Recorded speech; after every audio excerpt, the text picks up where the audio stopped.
Okusinziira ku Ssaabaminisita w'eggwanga Robin NABBANJA Musafiri agamba nti omukulembeze w'eggwanga Gen. Yoweri Kaguta Museveni yamulagidde okukwata ensonga eno okulaba ng'esenza abatunzi bano abaagobwa ku nguudo zonna ez'omu Kampala.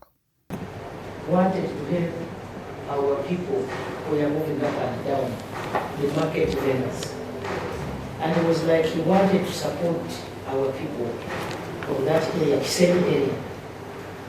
And he directed me to coordinate the processes of making sure that we acquire that land. Ettaka lino erivuganyizibwako abantu n'ebitongole ebiwerako nga kuliko kampani ya MS Boat Investment Limited, eddukanyizibwa omukulu Bosco Muwonge, Blenga Investments Services Limited, kampani eddukanyizibwa Okiya Richard, Waswa Lawrence, Edingiro Paulo, abaddukanya ebibanja by'omugenzi NRST Keresipo Kizito, awamu n'ebitongole eby'ebyobuwangwa bwa Buganda n'Obwakabaka obwa Bunyoro Kitala.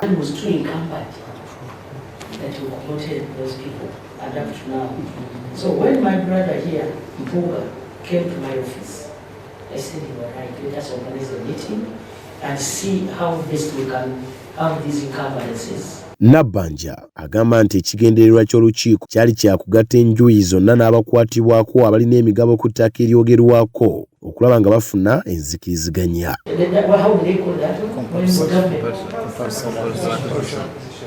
We can acquire using that law of compulsory acquisition.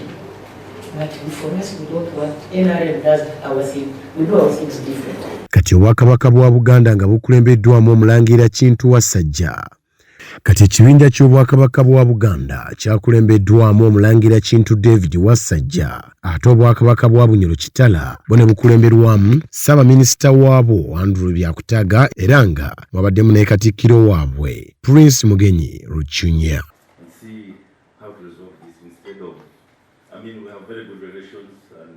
Minisita w'ebyettaka amayumba n'enkulaakulana y'ebibuga mu ggwanga Judith Nabakooba yasomye byasalibwawo mu lukiiko luno.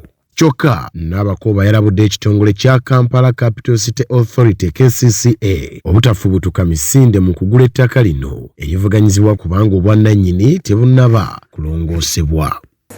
We first verify the mile ownership interests. Once they are verified, then Bosco can be allowed to sell, because remember he's not a mile title owner. Kati Omulangira Wasajja ku lw'Obwakabaka bwa Buganda yasanyukidde ekirowoozo kya gavumenti kye yaleese eky'okuyingira mu nsonga eno era n'asuubiza okuwaayo obuwagizi bwe obwetaagisa olwo nno ensonga zino zigonjoolwe.